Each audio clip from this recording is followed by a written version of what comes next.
الرجيم بسم الله الرحمن الرحيم رب اشرح لي صدري ويسر لي أمري واحلل عقدة من لساني يفقهوا قولي ربي زدنا علما اللهم فقهنا في الدين اللهم إنا نسألك علما نافعا ورزقا طيبا وعملا متقبلا اللهم انفعنا بما علمتنا وعلمنا ما ينفعنا وزدنا علما اللهم إنا نعوذ بك من علم لا ينفع ومن قلب لا يخشع ومن نفس لا تشبع ومن دعوة لا يستجاب لها ربي يسر ولا تعسر وتمم بالخير وبك نستعين يا فتاح يا فتاح اللهم لا سهل إلا ما جعلته سهلا وأنت تجعل الحزن إذا شئت سهلا السلام علیکم ورحمۃ اللہ وبرکاتہ۔ میں آپ سب کا فہم قرآن کے ڈے 125 میں استقبال کرتی ہوں۔ الحمدللہ اللہ تعالیٰ کا احسان ہے، شکر ہے کہ ہم لوگ کا سورہ صاد ختم ہو گیا اور اب ہم بڑھتے ہیں سورہ زمر کی طرف۔ تو چلیے آج سورہ زمر کی ہم لوگوں کی پہلی کلاس ہے، اور جیسا ہم کوئی بھی نیا سورہ شروع کرنے سے پہلے اس کا انٹروڈکشن دیکھتے ہیں، اس کا بیک گراؤنڈ دیکھتے ہیں، اس کی خاصیت جو ہے ہم دیکھتے ہیں، کچھ فضیلت ہے تو وہ بھی ہم ڈسکس کرتے ہیں۔ تو چلیے ہم دیکھتے ہیں کہ سورہ زمر کا بیک گراؤنڈ اور اس کا انٹروڈکشن۔ بسم اللہ الرحمن الرحیم۔ تو سورہ الزمر، زمر کا مطلب کیا ہے؟ گروہ کو کہتے ہیں، ٹھیک ہے، گروہ یا ٹروپس کو کہتے ہیں، اور یہ سورت مکی سورت ہے، ٹھیک ہے، اور اس کا جو نام رکھا گیا ہے زمر، ٹھیک ہے، گروہ کا جو معنی رکھتا ہے، تو وہ اسی سورت کی آیت نمبر 71 اور 73 سے لیا گیا ہے، جس میں وسیق الذین کفروا الی جہنم زمرا، کہ گروہ در گروہ جہنم کی طرف وہ گھسیٹے جائیں گے۔ وسیق الذین اتقوا ربهم الی جنتی زمرا، اور پھر جنت کی طرف بھی جو ہے لوگ گروہ در گروہ جو ہے لے کر جائیں گے۔ تو اس سے یہ جو سورہ ہے اس کا نام رکھا گیا ہے، اور یہ سورہ کا نام علامتی طور پر ہے۔ یہ سورہ کا نمبر 39 ہے، اور اس میں 75 آیات ہیں، اور یہ سورہ کے 8 رکوعات پر یہ سورہ مشتمل ہے۔ اور اس کا اگر ہم جو ہے زمانے نزول دیکھیں گے، اس کا اگر ہم بیک گراؤنڈ دیکھیں گے، تو پھر یہ ہجرت حبشہ سے پہلے نازل ہونے والی صورتوں میں سے ایک ہے۔ یہ صورت نازل ہونے سے پہلے کا حالات یہ تھے کہ علانیہ دعوت شروع ہو گئی تھی، اور جیسا جیسا علانیہ دعوت شروع ہوئی تو مشرکین مکہ کی مخالفت جو ہے بہت زیادہ بڑھ گئی، اتنا کہ 4 نبوی کے بعد ظلم اور زیادتی تشدد جو ہے بہت زیادہ جو ہے عروج پر آ گیا۔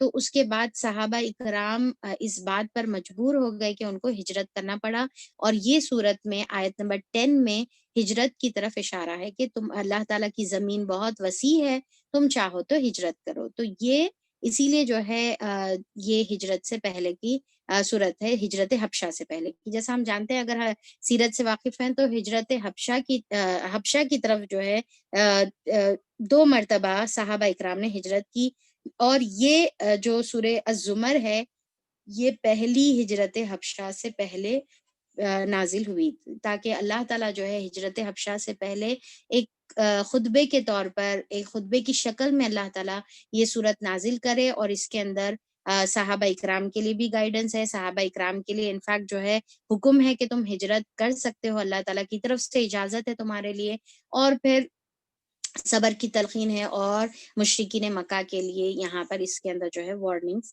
دی گئی ہیں۔ تو تقریباً اس کے بارے میں آتا ہے کہ یہ 5 نبوی کے ارلی پیریڈ میں نازل ہونے والی صورت ہے، یعنی کہ ہم اس کو سیکنڈ فیز میں کنسیڈر کر سکتے ہیں۔ اور یہاں پر جیسا میں ابھی بتائی کہ ظلم کا بہت زیادہ آغاز ہو گیا تھا، تو اللہ تعالیٰ دونوں آپشنز صحابہ اکرام کے لیے رکھے ہوئے ہیں، یا تو تم جو ہے ہجرت کر سکتے، یا پھر تم صبر کر کے مکہ میں بھی رہ سکتے۔ اور یہ سملر اس کا زمانے نزول بتایا جاتا ہے کہ یہ سورہ سبا کے بعد نازل ہوئی یہ صورت، اور اس کا سملر جو زمانہ نزول ہے وہ سورہ روم، سورہ عنکبوت، سورہ کہف جس زمانے میں نازل ہوئی اسی زمانے میں سورہ الزمر بھی نازل ہوئی۔ اور اس کا مرکزی مضمون اگر ہم دیکھیں گے تو اس کا مرکزی مضمون توحید ہے، ٹھیک ہے۔ ایک تو یہ جو گروپ ہے، ٹھیک ہے، یہ جو سورہ الزمر کا جو گروپ ہے اس کا مرکزی مضمون تو توحید ہے، ٹھیک ہے۔ خاص طور پہ پر یہ سورہ کی جو تھیم ہے وہ توحید میں جو ہے عملی توحید کی طرف اس میں اشارہ ہے، الاخلاص للہ کی طرف جو ہے اس کی اندر دعوت دی گئی ہے۔ تو اب دیکھیے کہ جیسا ایک مرتبہ میں آپ لوگوں کے سامنے ریوائز کرنا چاہوں گی کہ ہم لوگ جو شروع سے جو سورے پڑھ رہے اس کو ہم لوگ جو ہے الگ الگ گروپس میں ڈیوائڈ کرے، رائٹ۔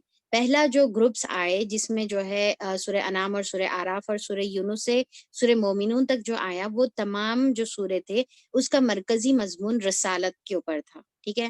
تو اگر ہم سورہ انعام اور آراف کو فرسٹ کیٹیگری کنسیڈر کریں گے اور یونس سے سورہ مومنون تک سیکنڈ اگر ہم کیٹیگری کنسیڈر کریں گے، تو یہ رسالت کے دو کیٹیگریز تھے، ٹھیک ہے۔ یہ پورے سورے ہو گئے سورہ مومنون تک۔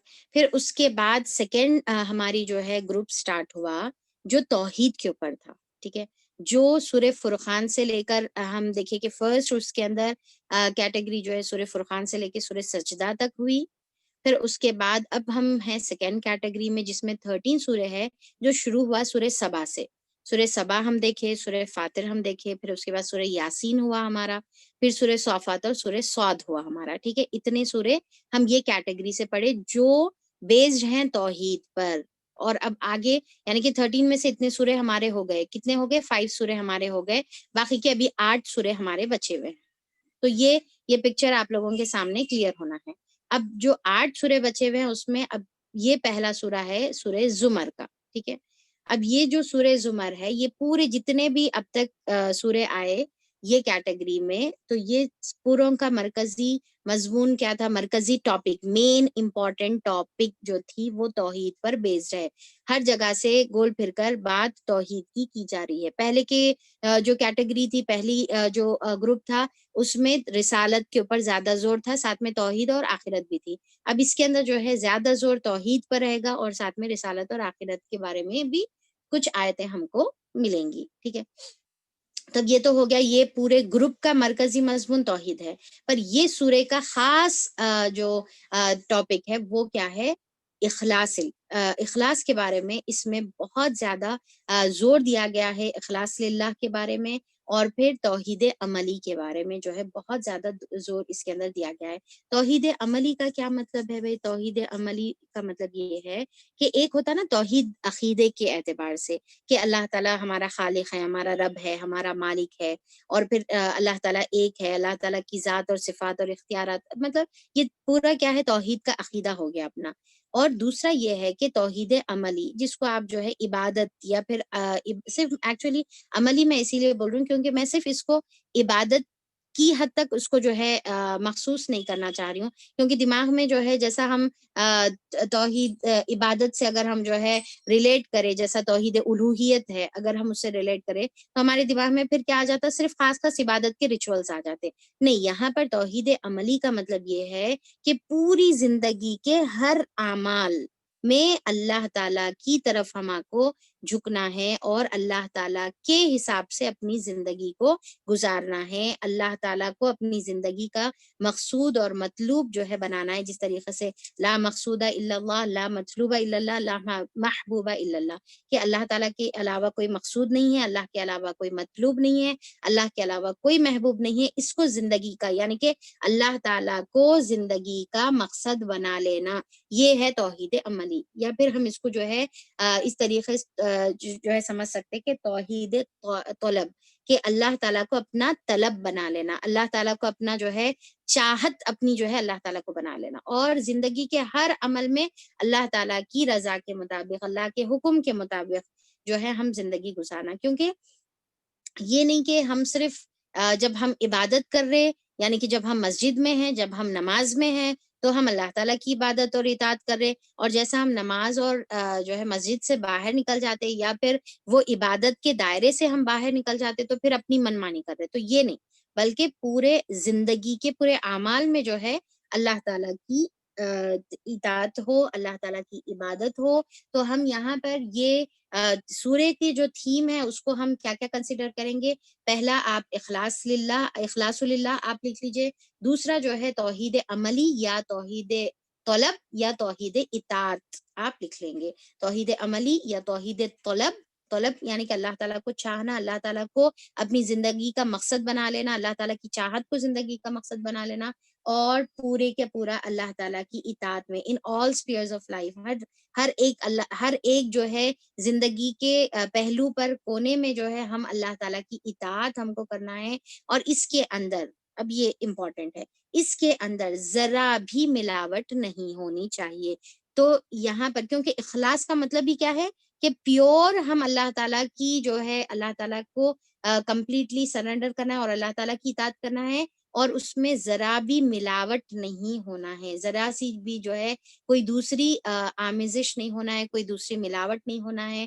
یہ نہیں کہ تھوڑا سا اللہ تعالیٰ کی بھی اطاعت اور فرما برداری کر لیے اور تھوڑا سا کسی اور کی بھی اطاعت اور فرما برداری کر لیے. اس کو انشاءاللہ ڈیٹیل میں ہم لوگ پورا سورہ زمر کی انفیکٹ ٹاپک ہی وہ ہے، تو آگے ہم لوگ زیادہ ڈیٹیل میں ہم اس کو انشاءاللہ دیکھیں گے اور سمجھیں گے.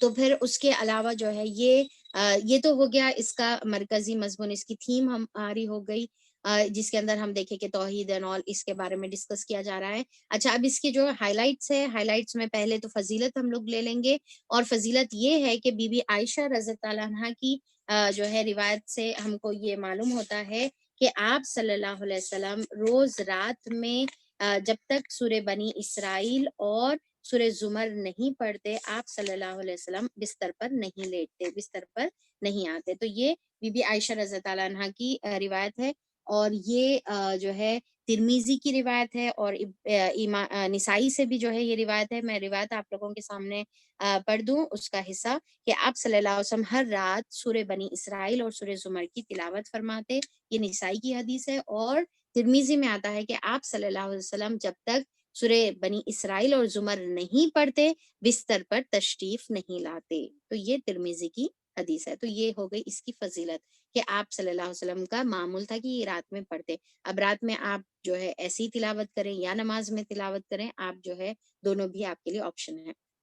دوسرا یہ ہے کہ اس کی جو اور دوسرے ہائی لائٹنگ پوائنٹس ہے وہ یہ ہے کہ پہلے تو اس کا جو نام ہے زمر، اسی یہاں یعنی کہ زمرہ دو گروپس کا ذکر ہوگا، ایک جو ہے جہنم میں جانے والے گروپ کا ذکر ہوگا اور ایک جو ہے جنت میں جانے والے گروپ کا ذکر ہوگا. تو زمرہ سے جو ہے ان کو مخاطب کیا جائے گا. دوسرا یہ ہے کہ یہاں پر ایک تو جیسا ہم ابھی دیکھے تھے تھیم میں کہ خالص کا جو ہے بہت بار تکرار ہوگا، اس کے اندر اخلاص کا بہت زیادہ تکرار ہوگا، بار بار ہم اس کا جو ہے ریپیٹیشن ہم محسوس کریں گے کہ اخلاص کے بارے میں اور اطاعت اور عبادت کے بارے میں بار بار جو ہے بات آئے گی. اور پھر دوسرا یہ ہے کہ قرآن کو یہ سورہ میں احسن الحدیث کہا گیا ہے، یہ اس کے اندر ہم دیکھیں گے انشاءاللہ. اور پھر دوسرا یہ ہے کہ اس میں ایک یونیک سٹائل ہے، یہ سورہ میں یونیک سٹائل سے جو ہے بار بار محسوس کریں گے ہم کہ اللہ تعالیٰ یعنی کہ مثال بیان کر رہے، دو جنوں کے بیچ میں جو ہے کمپیریزن اللہ تعالیٰ کریں گے اور سوال کریں گے کہ کیا یہ شخص برابر ہو سکتا ہے اس کے. تو بار بار ہم یہ یونیک سٹائل بار بار یہ سورہ میں جو ہے ہم محسوس کریں گے. اس میں ہجرت کا اشارہ ہم کو ملے گا، اور خاص اس کے اندر جو ہے آیت ہے آیت نمبر 53، سورہ زمر کی آیت نمبر 53، جس کے اندر اللہ تعالیٰ یا عبادی بول کر اللہ تعالیٰ مخاطب کرے، اور اللہ تعالیٰ آپ صلی اللہ علیہ وسلم کو بول رہے کہ قل کہہ دیجئے نبی کریم صلی اللہ علیہ وسلم میرے بندوں سے کہ میری جو ہے یعنی کہ رحمت سے مایوس مت ہو، لا تقنطوا من رحمت اللہ، کہ اللہ تعالیٰ کی رحمت جو ہے بہت زیادہ وسیع ہے، اور چاہے کتنے بھی انسان گناہ کرے ہوئے رہو، اگر اللہ تعالیٰ کی طرف وہ رجوع کرتا ہے تو اللہ تعالیٰ اس کے تمام کے تمام گناہ معاف کر دیتے ہیں. تو اللہ تعالیٰ آیت نمبر 53 میں فرماتا ہے قل یا عبادی الذین اسرفوا علی انفسہم لا تقنطوا من رحمت اللہ ان اللہ یغفر الذنوب جميعا انہ هو الغفور الرحیم. تو یہ ہے آیت، بہت ہی امپورٹنٹ آیت ہے. اکثر جو ہے یہ آیت جو ہے اکثر کوٹ کی جاتی ہے، تو یہ اہم آیت یہی سورہ زمر میں انشاءاللہ ہم لوگ دیکھیں گے. اور آخری میں آیت نمبر 75 میں ذکر ہے کہ اللہ تعالیٰ کے جو عرش کے جو فرشتے ہیں وہ اللہ تعالیٰ کی مسلسل تسبیح اور حمد کر رہے ہیں. تو یہ آیت نمبر 75 پر یہ ختم ہوگا، اور اسی کا کنٹینیوشن انشاءاللہ ہم لوگ سورہ مومن میں آگے دیکھیں گے. تو یہ امپورٹنٹ ہائی لائٹس تھے. تو چلیے اس کے ساتھ ہم لوگ سورہ زمر سٹارٹ کریں گے. اعوذ باللہ من الشیطان الرجیم، بسم اللہ الرحمن الرحیم. اچھا، یہاں پر میرا جو ہے ڈویژن سٹرکچر جو ہے مس ہو گیا. اوکے ٹھیک ہے، چلیے ہم لوگ جو ہے سورہ زمر کا ڈویژن ہم لوگ دیکھتے ہیں انشاءاللہ. تو سورہ زمر کو ہم لوگ سمپل 5 پارٹس میں ڈیوائڈ کریں گے. پہلے تو میں یہ بات بتا دوں کہ یہ جو سورہ زمر ہے یہ ایک خطبے کی شکل میں ہے. ٹھیک ہے, تو اس میں ڈویژن کرنا اٹ واز سو ڈیفیکلٹ, اتنا مشکل تھا میرے لیے ڈویژن کرنا, کیونکہ پوری ایک خطبے کے طور پہ, ایک خطبہ کا مطلب کیا ہے, ایک سیم بات جو ہے اول سے لے کر آخر تک جو ہے بات بتائی جا رہی ہے, اور مشرکین مکہ کو توحید کی طرف دعوت دی جا رہی ہے, شرک کی نفی کی جا رہی ہے, اور الگ الگ طریقے سے ان کو مثالیں دے کر یا پھر آخرت کا ڈر یعنی کہ دھمکی دے کر, جنت کے بارے میں بتا کر یا جہنم کے بارے میں بتا کر سیم توحید کی دعوت دی جا رہی ہے. تو اس میں کیا ہے کہ ڈفرینٹ الگ الگ جو ہے ٹاپکس نہیں جس میں ہم اس کو ڈیوائڈ کر سکیں, پر پھر بھی بہت زیادہ جو ہے کوشش کے بعد اس کو ہم جو ہے 5 حصوں میں انشاءاللہ ڈیوائڈ کریں گے, تھوڑا سا سمپل طریقے سے, تاکہ جو ہے یاد بھی رہے اور سمجھ میں آئے. تو ہم اس کو 5 حصوں میں ڈیوائڈ کریں گے, پر نوٹ کریے کہ یہ ایک خطبہ ہی ہے. تو پہلا حصہ آیت نمبر 1 سے 20 تک ہم لوگ لے لیں گے, جس کے اندر پہلے تو جس طریقے سے سورہ کی اوپننگ ہو رہی ہے, قرآن کے تعارف کے ساتھ اوپننگ ہوں گی, اور قرآن حق اللہ تعالیٰ کی طرف سے حق کے ساتھ نازل ہوا ہے, اور اس کے بعد پھر ہماری جو ٹاپک ہے مین توحید کی, توحید اور اخلاص کے بارے میں بتایا جائے گا. اور اخلاص کا یہ حصے میں بہت بار ریپیٹیشن ہے, تو اس میں خاص اخلاص کا ذکر ہے, اور شرک کی جو ہے نفی اس کے اندر کی گئی ہے. پھر اس کے بعد پارٹ نمبر 2 21 سے آیت نمبر 35 تک ہم لوگ دیکھیں گے, جس کے اندر اللہ تعالیٰ مثال بیان کر کے ہم کو سمجھا رہے ہیں, توحید کی دلیل دے رہے ہیں. مثال بیان کر کے کیا سمجھایا جا رہا ہے, توحید ہی سمجھائی جا رہی ہے. ایک مثال اللہ تعالیٰ بارش کی مثال دیتے ہیں, اس سے توحید سمجھا رہے ہیں. دوسری مثال اللہ تعالیٰ جو ہے غلام کی دیتے ہیں, اور اس سے توحید سمجھا رہے ہیں. اور یہ پارٹ میں ہم لوگ جو ہے خاص قرآن کی طرف دعوت, اور قرآن کی صفات, اور مومن جب قرآن کو لیتے ہیں تو ان کا کس طریقے سے رد عمل ہوتا ہے, اور مشرکین کس طریقے سے قرآن کا انکار کر رہے ہیں. تو یہ قرآن کے بارے میں ہم لوگ یہ سیکنڈ حصے میں ہم لوگ دیکھیں گے. پھر تھرڈ حصے میں آیت نمبر 36 سے 52 تک ہم لوگ دیکھیں گے کہ اللہ تعالیٰ جو ہے اکیلا اللہ تعالیٰ اپنے بندوں کے لیے کافی ہے, اور جو باطل جو شفاعت کا یا شرک کا جو ان کا عقیدہ تھا, شفاعت یعنی کہ آخرت میں ہماری یہ معبود ہم کو بچائیں گے, جو یا پھر دنیا میں انہوں ہماری مدد کریں گے, یا ہمارے دعائیں قبول کرنے کا وہ جو ہے ذریعہ بنیں گی یا وسیلہ بنیں گے, تو یہ جتنا بھی باطل عقیدہ ہے اس کا رد کیا گیا ہے. اور پھر آیت نمبر 53 سے آیت نمبر 70 تک, ٹھیک ہے, یہاں پر بتایا جا رہا ہے کہ پلٹو اس سے پہلے کہ تم پلٹائے جاؤ گے, تو یعنی کہ قیامت سے پہلے سدھر جاؤ, بعد میں افسوس کریں گے, تو پھر اس کے بعد قیامت کے دن افسوس کرنے سے, ہاتھ ملنے سے, یا پھر اپنے انگلیاں چبانے سے کوئی فائدہ نہیں رہے گا. اس کے بعد اس کے بعد پارٹ نمبر 5 میں جو 71 سے 75 بالکل چھوٹا سا آخری حصہ ہے, جس کے اندر جو ہے جو زمرہ کا ذکر ہے, جنت کا گروپ اور جہنم کے گروپ کا ذکر ہے, اور آخری میں کنکلوڈنگ آیت اس کے اندر جو ہے رکھی گئی ہے. تو یہ ہمارے 5 حصے ہیں. انشاءاللہ تھوڑا سا اس کو جو ہے ہم سمپلیفائڈ وے میں اس کو سمجھیں گے تو ایک پکچر ہمارے ذہن میں انشاءاللہ رہے گا. تو چلیے اس کے ساتھ ہم لوگ آیت سٹارٹ کرتے ہیں. اعوذ باللہ من الشیطان الرجیم, بسم اللہ الرحمن الرحیم. تنزیل الکتاب من اللہ العزیز الحکیم, کہ اس کتاب کا نزول اللہ زبردست اور دانا کی طرف سے ہے. اچھا, یہاں پر ایک خاص بات آپ لوگ نوٹ کر رہے کہ آیت جو شروع ہو رہی ہے, یہ سورہ جو شروع ہو رہا ہے جو طریقے سے, وہ کس طریقے سے ہو رہا ہے, ڈائریکٹ تنزیل الکتاب. ورنہ ہم یوزولی جو دیکھتے طریقہ جس سے سورہ شروع ہوتا ہے, پہلے کچھ حروف مقطعات ہوتے ہیں, پھر اس کے بعد جو ہے اس طریقے کی آیت ہوتی ہے, رائٹ. تو یہاں پر حروف مقطعات نہیں ہیں. تو چلیے اب جب بات نکلی حروف مقطعات کی, تو اس میں بھی میں ایک امپورٹنٹ پوائنٹ آپ لوگوں کو بتا دوں کہ یہ جو ہے یہ جو گروپ ہمارا چل رہا ہے, جو توحید کا جو گروپ چل رہا ہے, اس میں ہمارا سیکشن بی چل رہا ہے, رائٹ. یعنی کہ سورہ سبا سے ہم سورہ احقاف تک دیکھ رہے ہیں. تو اس میں سورہ سبا فاتر ہو گیا ہمارا, اوکے, اور پھر اس کے بعد یاسین ہوا, پھر اس کے بعد سورہ صافات اور سورہ صاد ہوا. تو سورہ سبا اور فاتر الحمد سے شروع ہوا تھا, یاسین واز یونیک, اور سورہ صافات اور صاد کا اپنا خود کا جو ہے ایک سٹائل تھا, رائٹ. اب یہاں پر اس کے بعد یہ جو سورہ زمر ہے, اس میں کوئی حرف مقطعات ہم نہیں دیکھیں گے, ٹھیک ہے. یہ سورہ زمر میں حرف مقطعات نہیں دیکھیں گے. پر اس کے بعد جتنی بھی یہ جو باقی کی 7 صورتیں ہیں اس گروپ کی, جو سورہ مومن سے سورہ احقاف تک رہیں گی, وہ تمام صورتیں حرف مقطعات حامیم سے شروع ہوں گی, ٹھیک ہے. یہ تمام جو صورتیں اس کے بعد جو آئیں گی وہ پورے کس سے شروع ہوں گی, حامیم سے جو ہے شروع ہوں گی. انشاءاللہ جب میں سورہ مومن کا انٹروڈکشن دوں گی تو میں وہاں پر اس کے بارے میں ڈیٹیل بتاؤں گی کہ یہ گروپ کو کیا کہتے ہیں، اور وہ ہم لوگ انشاءاللہ بعد میں دیکھیں گے. تو یہ جو سورہ زمر ہے یہ بغیر حروف مقطعات کے شروع ہوں گی. اس کے بعد کی صورتیں حروف مقطعات کے ساتھ شروع ہوں گی. تو یہاں پر بغیر اس کے ہے، اور ڈائریکٹ جو ہے قرآن کا انٹروڈکشن ہے.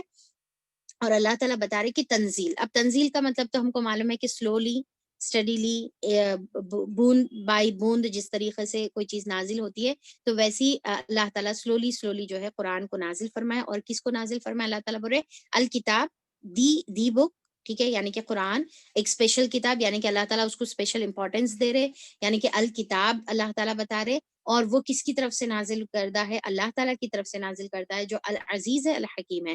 اب دیکھیے کہ یہاں پر کیا بتایا جا رہا ہے کہ اللہ تعالیٰ جو العزیز اور الحکیم ہے اس کی طرف سے قرآن نازل ہوئی ہے. اور اس سے پہلے سورہ یاسین میں قرآن کی جو صفت بتائی گئی تھی وہ العزیز اور الحکیم جو ہے بتائی گئی تھی. تو اب یہاں پر قرآن بھی زبردست ہے اور حکمت والا ہے، محکم ہے، ٹھیک ہے. اور پھر جو نازل کرنے والی جو ذات ہے وہ بھی العزیز اور الحکیم ہے. اور اگر ہم اس کو فالو کریں گے تو پھر ہم بھی جو ہے ایک زبردست، اور یعنی کہ اللہ تعالیٰ ہم کو بھی دنیا میں پوزیشن عطا کرے گا، اور اللہ تعالیٰ ہمارے اندر بھی قرآن کو فالو کرنے سے حکمت اللہ تعالیٰ عطا فرمائے گا. پھر اس کے بعد اللہ تعالیٰ آگے فرماتے ہیں اے محمد صلی اللہ علیہ وسلم، یہ کتاب ہم نے تمہاری طرف برحق نازل فرمایا ہے. یعنی کہ حق کے ساتھ نازل فرمایا کا کیا مطلب ہے کہ ایک تو یہ سچ ہے، ٹھیک ہے، اور دوسرا یہ حقیقتاً اللہ تعالیٰ کی طرف سے ہی آئی ہوئی کتاب ہے. تو ایک تو یہ قرآن کے اندر کمپلیٹ سچائی ہے، ٹھیک ہے، اور دوسرا اللہ تعالیٰ کی ہی طرف سے، اس کے اندر کوئی ڈاؤٹ نہیں ہے. اب یہ قرآن نازل کرنے کے بعد جو اللہ تعالیٰ بات بتا رہے، اب یہ بات بہت امپورٹنٹ ہے، یہ حصہ بہت امپورٹنٹ ہے. فَاعْبُدْ، اللہ تعالیٰ حکم دے رہے ہیں یہاں پر، اللہ تعالیٰ آرڈر دے رہے ہیں یہاں پر.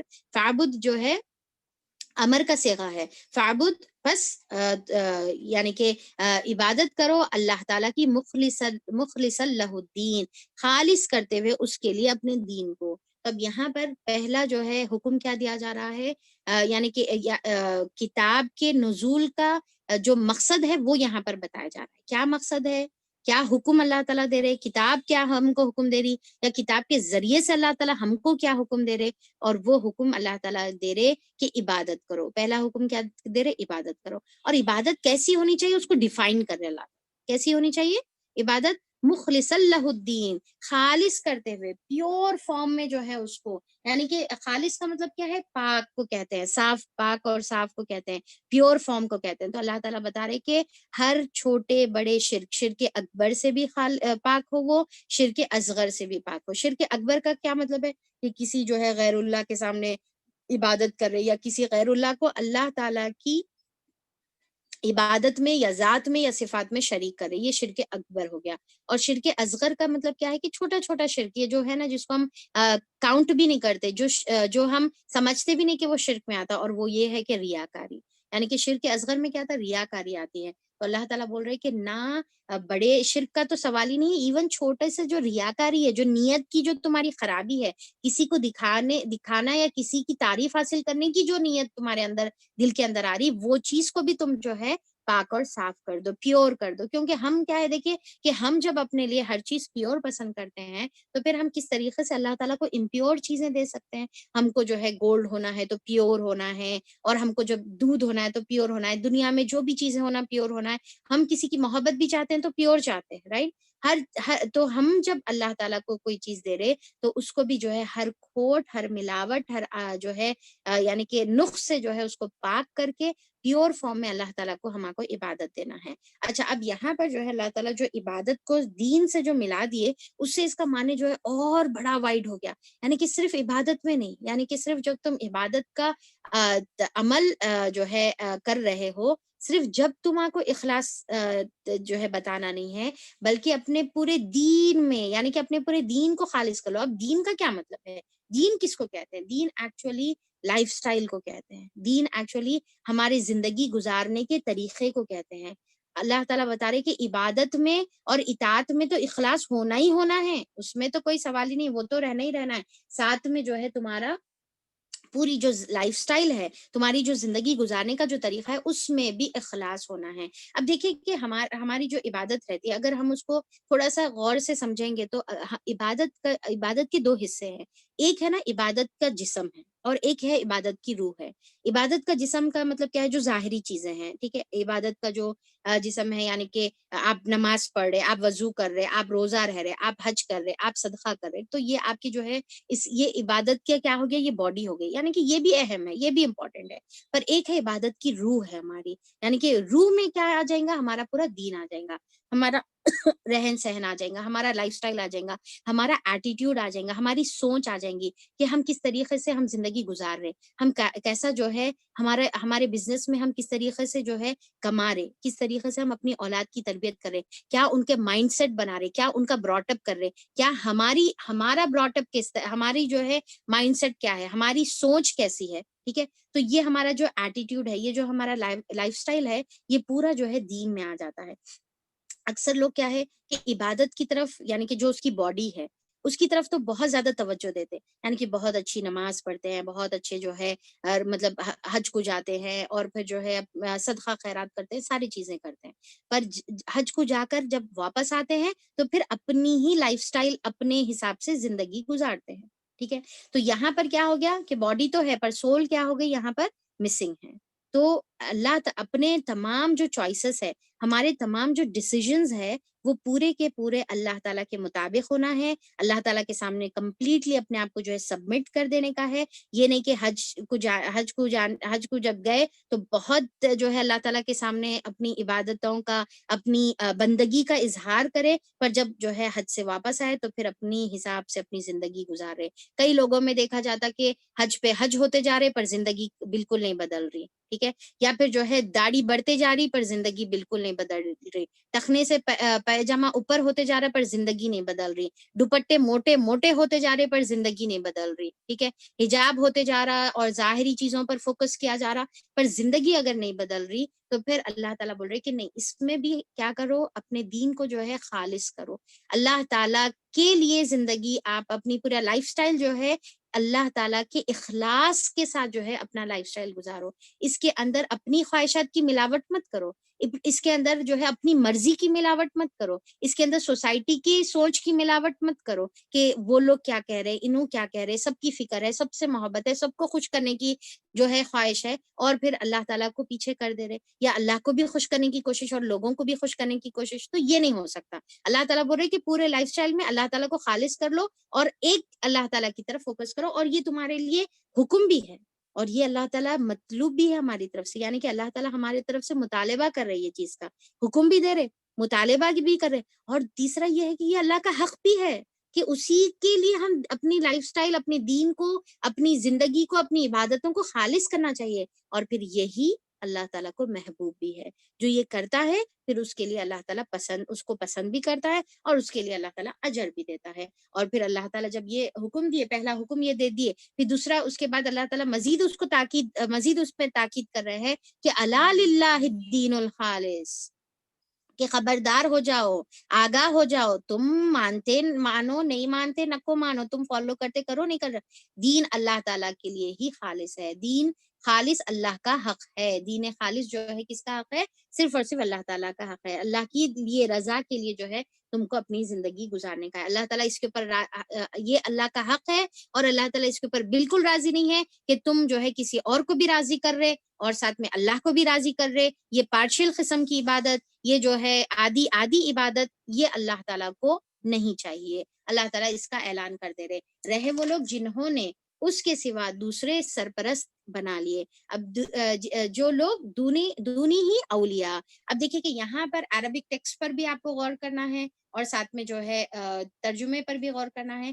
کیا بتایا جا رہا ہے کہ اللہ تعالیٰ یہاں پر بتا رہے ہیں کہ رہے وہ لوگ، کچھ لوگ ایسے ہیں جو اتخذوا من دونہ اولیاء، جو اللہ تعالیٰ کو چھوڑ کر کسی اور کو اپنا اولیاء بنا لیتے ہیں، اپنا سرپرست بنا لیتے ہیں، اپنا جو ہے یعنی کہ حامی و مددگار، جس طریقے سے داتا، یا پھر جو ہے دینے والا، عطا کرنے والا، مصیبتوں کو دور کرنے والا، اولیاء بنا لیتے ہیں اور اپنے اس فیل کی توجیہ یہ کرتے ہیں، یعنی کہ فیل کا ایکسکیوز، یعنی کہ یہ جو اولیاء بنا لیے کسی اور کو، اس کا ایکسکیوز یہ دیتے ہیں کہ ہم تو ان کی عبادت صرف اسی لیے کرتے ہیں کہ وہ اللہ تک ہماری رسائی کروا دے.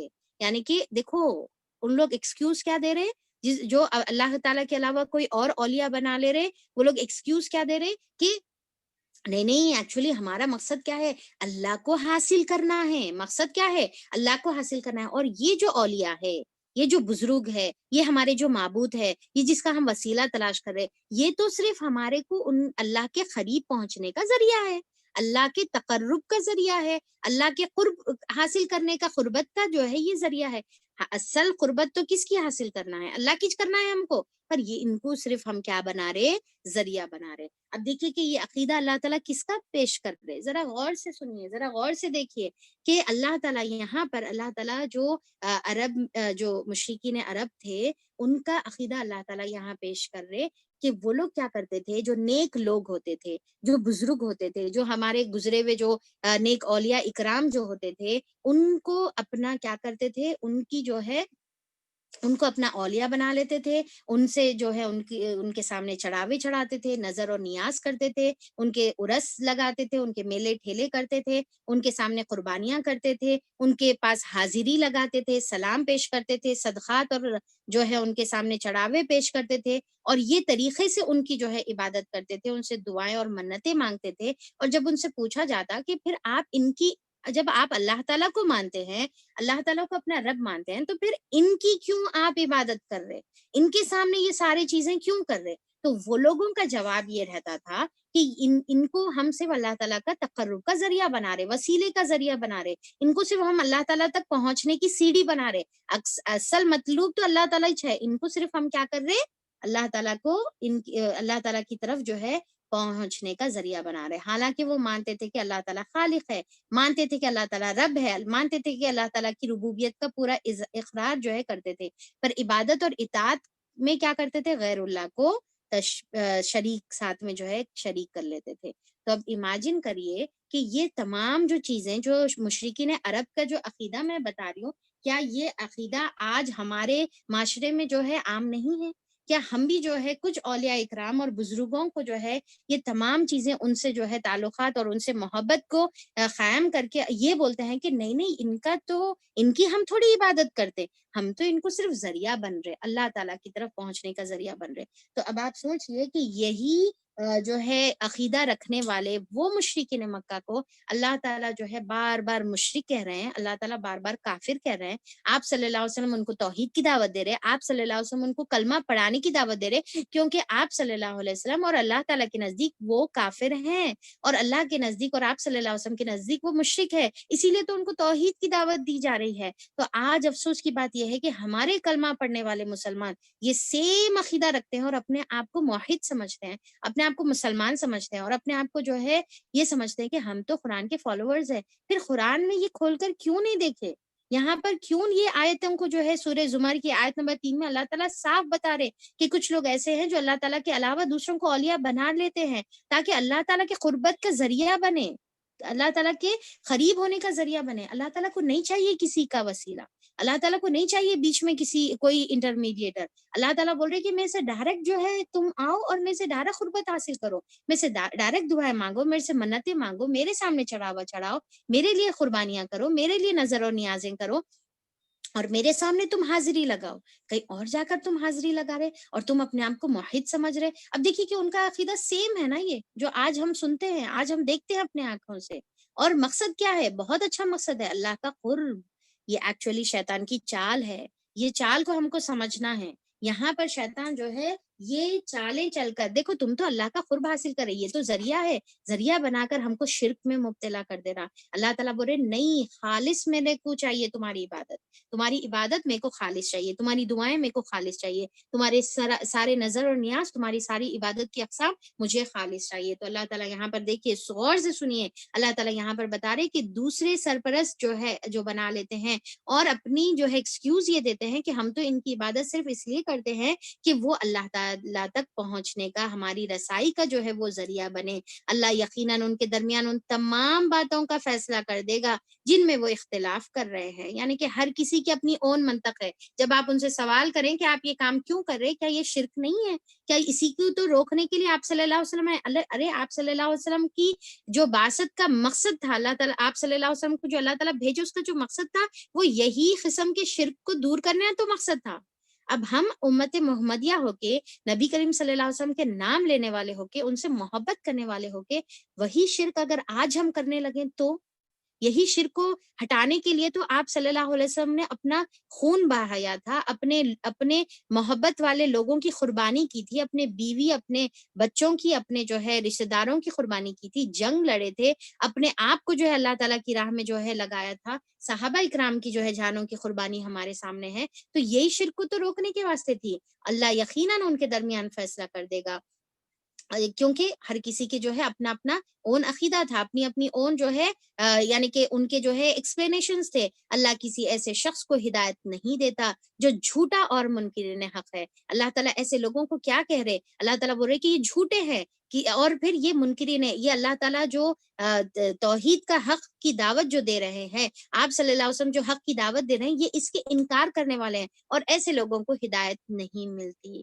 کیونکہ وہ انسان کیا کر رہے؟ ایسے ایکسکیوزز، ایسے لیم ایکسکیوزز دے کر، ایسے غلط ایکسکیوزز دے کر ایکچولی وہ انسان اپنے آپ سے جھوٹ بول رہا، اور یہ بول رہا کہ اللہ تعالیٰ کی قربت کا، جبکہ کیا کر رہے کہ اللہ تعالیٰ کو تو بھلا دیے اور اولیاء کو ہی جو ہے اپنا سارا کچھ بنا کر جو ہے بیٹھے ہوئے ہیں، اور پھر اللہ تعالیٰ کی عبادت کے لیے اتنی جد و جہد اور کوشش نہیں کرتے، اللہ تعالیٰ کے سامنے جو ہے نظر اور نیاز چڑھانے کے لیے اتنی جو ہے محنتیں اور جو ہے مشقتیں نہیں کرتے، اور جتنی جو ہے مشقتیں، جتنی محنتیں اور جتنی محبت جو ہے اپنے اولیاء اکرام کے لیے کرتے ہیں۔ تو یہاں پر دیکھیں کہ اب ان جنرل اگر ہم دیکھیں گے تو آپ جتنے بھی بزرگان دین ہیں، اولیاء اکرام ہیں، ہمارے انبیاء اکرام ہیں، شہداء ہے، صالحین ہیں، صحابہ اکرام ہے، سب سے محبت کرنا ہمارا لازمی فریضہ ہے اور ایمان کا حصہ ہے۔ ایک ہے عزت کرنا، ایک ہے محبت کرنا، الگ چیز ہے، پر ان کی اطاعت کرنا، ان کی عبادت کرنا، ان کے سامنے جو ہے چڑھاوے چڑھانا اور تمام جو ہے دوسرے ابھی جو عبادت کے اقسام جو میں نے گنوایا وہ چیزیں کرنا،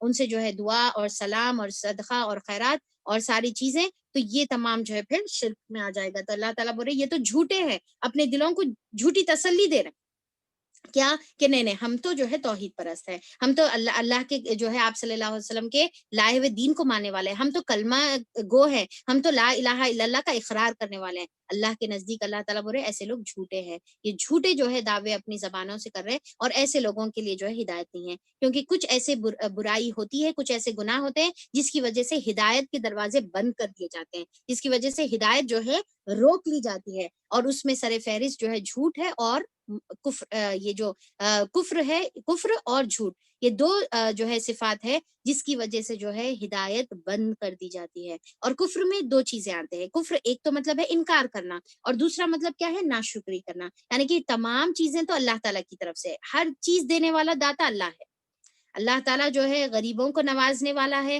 اللہ تعالیٰ جو ہے گنج بخش ہے، اللہ تعالیٰ مصیبتوں کو دور کرنے والا ہے، ہر چیز کے قبضے جو ہے خزانوں کے قبضے اللہ تعالیٰ کے ہاتھ میں ہیں، اور اللہ تعالیٰ ہی سب سے زیادہ جو ہے اعظم ہے، جو دینے والا ہے، اکبر ہے، جو ہر چیز پر قادر اور کل ہے۔ پر اس کے باوجود بھی اگر جو ہے غریب کو نوازنے والا کوئی اور سمجھ رہے، بندوں کو نوازنے والا کوئی اور سمجھ رہے، اور پھر اللہ تعالیٰ کی تمام دیوی چیزوں کی ناشکری کر رہے، تو یہ بھی جو ہے کفر بولیں گے اس کو، ایسے لوگوں کو بھی جو ہے کیا بولیں گے؟ کافر بولیں گے، کفار اللہ تعالیٰ بول رہے ہیں، آپ اور میں نہیں بول رہے بلکہ اللہ تعالیٰ بول رہے۔ تو یہاں پر ایسے لوگوں کو پھر اللہ تعالیٰ کیا بول رہے؟ ہدایت بھی نہیں دیتے۔ بھائی جو اپنے آپ سے جھوٹ بول رہا اور یہ سمجھ رہا کہ میں تو بڑا ہدایت پہ ہوں، میں تو قرآن کو ماننے والا ہوں، میں تو کلمہ پڑھنے والا ہوں، اس کو ہدایت کہاں سے ملیں گی؟ جو انسان اپنے بارے میں سچا ہوتا ہے، جو انسان قرآن پڑھ کے سمجھتا ہے یہ آیت میرے لیے ہے، یہ نہیں کہ یہ آیت ان کے لیے ہے، یہ فلاں احکام ان کے لیے ہے، یہ ان کے لیے ہے، اور اپنے آپ کو بڑا نیک سمجھنا اور دوسروں کے لیے جو ہے تمام قرآن کے احکامات سمجھنا، تو ایسے لوگوں کو بھی ہدایت نہیں ملتی۔ جو انسان جتنا جو ہے یعنی کہ اللہ تعالیٰ آپ صلی اللہ علیہ وسلم کی حدیث میں آتا نا، سچائی نیکی کی طرف لے کے جاتی ہے اور نیکی جنت کی طرف لے کے جاتی ہے، اور اسی طریقے سے جو ہے جھوٹ برائی کی طرف لے کے جاتا ہے، برائی جو ہے دوزخ کی طرف لے کے جاتی ہے۔